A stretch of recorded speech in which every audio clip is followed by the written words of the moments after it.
Okay guys, what's up? Got this lovely barbecue island demo today. So if you just bought your house and you have this old island barbecue chingadera, need it removed, give us a call. I'm gonna haul this thing out. Probably bust it all apart. Take it a piece at a time. It's all just on like fiberboard, tiled, pretty cheesy. Bust right out. That'll probably take me about an hour.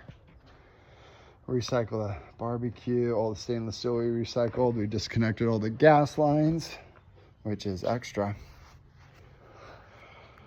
So anyway, stay tuned. We're gonna get this pulled out of here. And yeah, we're in Oceanside all day.